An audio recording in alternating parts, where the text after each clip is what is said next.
Bueno, bideo honekin saiatuko da azaltzen bereziki tutorei informeak ditugunean zelan deskargatu hori PDF-en edo zelan ikustarazi bakarrik nahi ditugun zatiak. Vale? Bueno, lehenengo informeak komeni da zeuek jutea modifikatzen apur bat, ikusiko duzue, hemen, zutabe honetan, bai, utzune asko geratzen dela hemen, eta hementxe bidetik ez dela ezer gertatzen, hau estutzen badugu. Bera jatzen basarie, nik jarri nahi zen moduan hemen, nezta ikaslearen izenan lerro bitan agertu, ez da ezer gertatzen, baina holanik, hemen estuago ikusten dugu hau, eta informeak idazteko, hau da azkenengo lerrotxo bat, eta hori ez da izan behar hain eta hemen aldu handitu informeak pizkatu beto ikusteko edo gutxiago okupatzeko gero. Vale? Bueno, zelan deskargatu hau eta zelan egin deskargatzen dugunean ez agertzeko osorik. Bueno, begiratu. Lehenengo duen izango da zelan deskargatzen da. Descargar como documento PDF eta hemen nahiz eta hauek biak grises agertu ez dira klikatuta daudenak. Gutako modu horizontalean eta ajustatuta hor zabalera. Bueno, vertikalean ipini, nahi dugun bakarrik horri hau edo hemen agertzen diren horri guztiak. Oda, ikasle honena edo ikasle guztiak gehi, bueno, principios ikasleak banan egiten badituzue, gero artxibatu aldituzue zeuek horiek bakoitzaren karpeta baten edo, bueno, zuek ikusi nahi izan eskero. Gomendatzen dutena da hau, sin líneas de cuadrícula. Zer nahi izan honek, hemen agertzen diren kuadro horiek nahiz eta markatuta ez egon kuadroak ikusiko ziren. Bueno, ba, horan ipintzen badugu, hau edanak agertzen dira zuriz. Exportar. Vale? Tarun, hasiko da, eta hemen agertuko da berriro. Bueno, lehen egin dutelako adibide bat. Bai? Nik gomendatzen dut, mostraren karpetan klikatzea eta ikusiko duzue. DBH4ako ikasleen informeak eta da 18. ikaslearena, ikasle eredua da. Bai?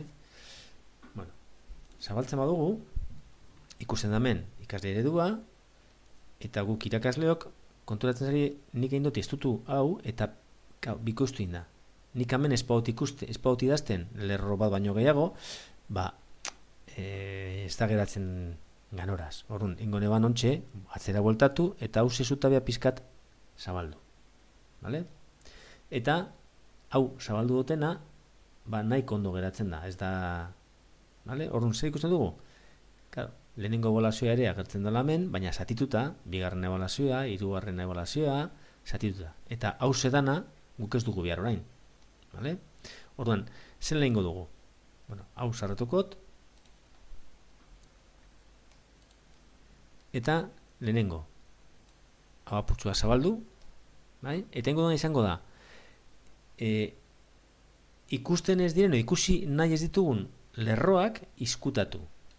Adibidez, imagina, danok bete dugula, hauek gara danak, eta ametik aurrera zuriz agertuko dira. Bueno, zer aldugu egin? Hartu eta izkutatu lerro hauek. Bueno, nire gomendazio da, lehenengo ebaluaziotik aurrera gutxienez aurre ebaluazioa inprimatu aurretik, ba, izkutatzea, edo bete bari dauden lerro guztiak hortik beruntz izkutatzea. Zeran egiten da hori? Bueno, lerroaren zenbakiaren gainean kokatu, klikatzen duzuenean, aktibatzen da lerro osoa. Bai? Vale? Bueno, ba, klikatu eta arrastra itzen baduzue beruntz, bai? Klikatu. Eta beruntz arrastra aktibatzen dira danak. Beraino.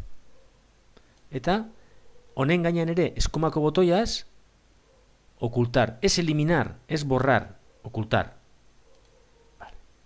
Daruan, zeran geratzen da? Informe holan geratzen da.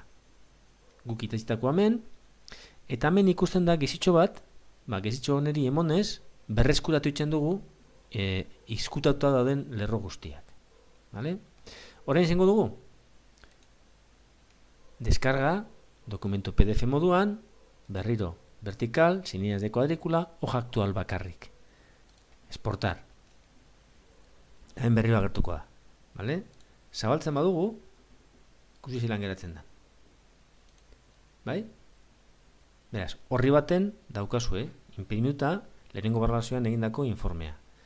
Hauek ataratzen baituzu oranik, gurasoen aurrian edo tutoretza kuadernoan gordetzeko, aurrebolazioa, bigarren eta izango dituzu euki, banan informe guztiak.